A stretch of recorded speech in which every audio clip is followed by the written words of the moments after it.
The Olympics, August 1936. The 5,000 meter. 1 minute of pain is worth a lifetime of glory. I placed 8th, the first American to hit the tape. It had only been a warm-up to the 1940 Tokyo Olympics. There, I would show everyone what I could really do.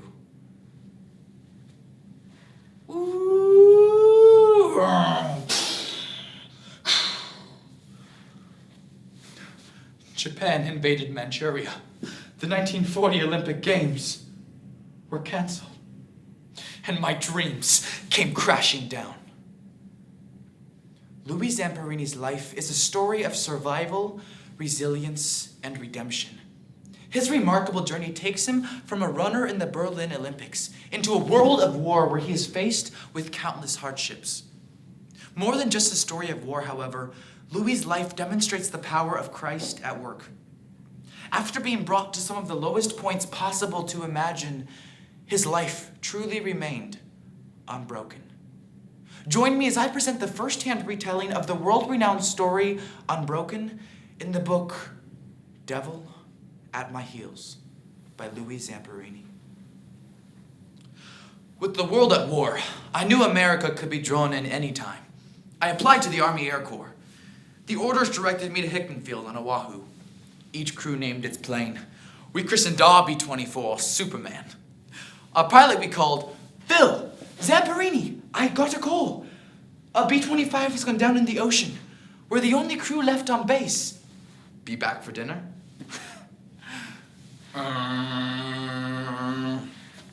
We're in the down plains vicinity. Dipping to 800 to get a better look. Phil, the RPM on our left motor is dropping. The plane's shuddering. We're dropping. Get to your stations. Prepare to crash. The nose hit the water. The plane blew apart.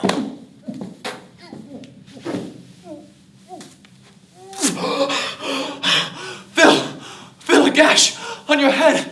A life raft drifting away.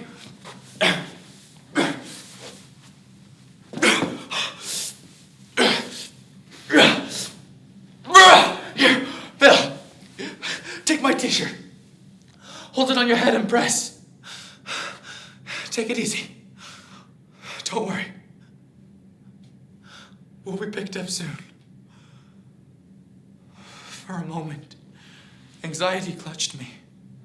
But I made myself a promise, no matter what lay ahead, I would never think about dying, only about living.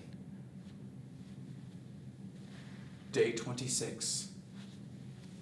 We're gonna die. Are you kidding? We're not gonna die. Yes, we're gonna die. You know we are. Hey, we're gonna get picked up. Phil, a plane overhead, Japanese.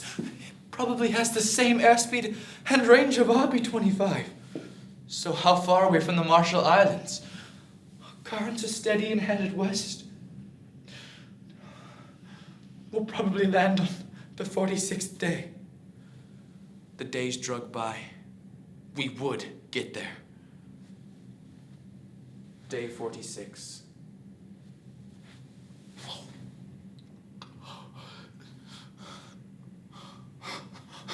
Phil, I see an island. I see it too. There's one tree on it. No, Phil. That isn't an island at all. It's a boat heading straight for us. Japanese. They lifted us aboard. Water and biscuits. I weighed about 67 pounds. I'd lost nearly 100 pounds. Phil and I were treated well by a Japanese doctor. And after 3 months, Phil left for an officer's camp. Louis, we're transferring you to a POW camp. Armory. Armory. Home to more than 600 prisoners. The group stood still until a sergeant with the cruelest eyes I'd ever seen strutted out. He stopped in front of a seaman. You do not stand at attention. You move! My turn. Why, you no look in my eyes. You no look at me! The prisoners called him the bird. He was deranged, brutal beyond belief. He seemed to get personal satisfaction from causing pain. One evening, we were smoking cigarettes. Inspection! Inspection! His eyes found mine. Look at me. You come to attention last. I didn't.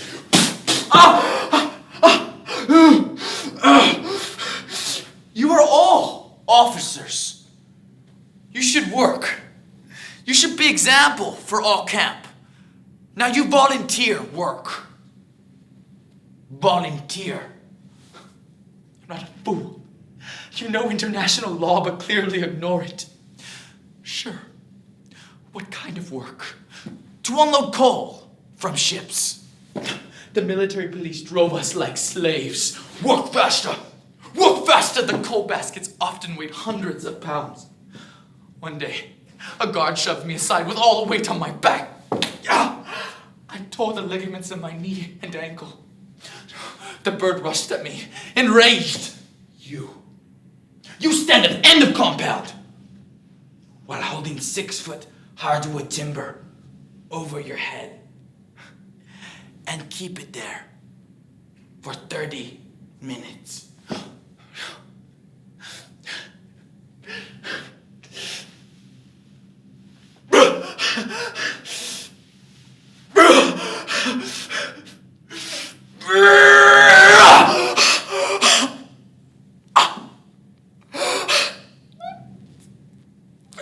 The bird can't break me.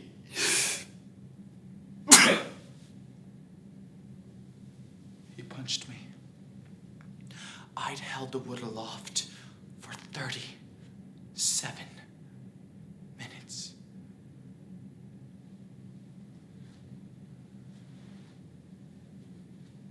Summer arrived and the end to the war. But the dreams didn't stop. Memories of the bird, eyes glittering and voice shouting, look at me! Why you no look at me? Look at me! To all the pain and memories.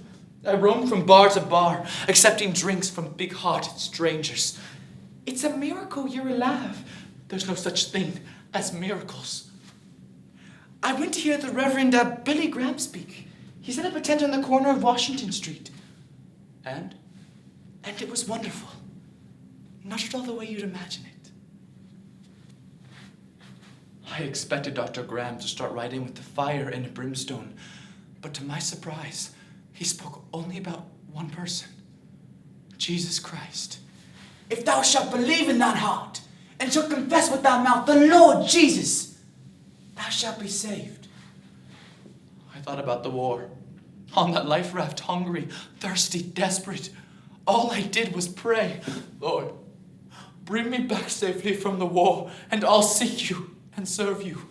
Yet, when I'd come home alive, I completely dismissed my promises.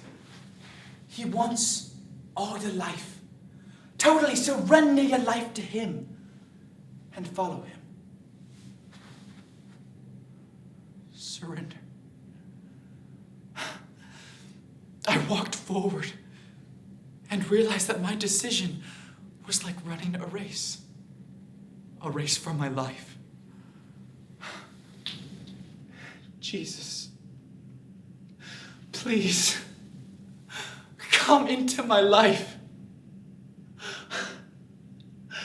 If I had dispelled the past, I should come face to face with my former captors and forgive them. Sugamo Prison. Those of you who are Louis's guards, he'd like to speak to you. Louis?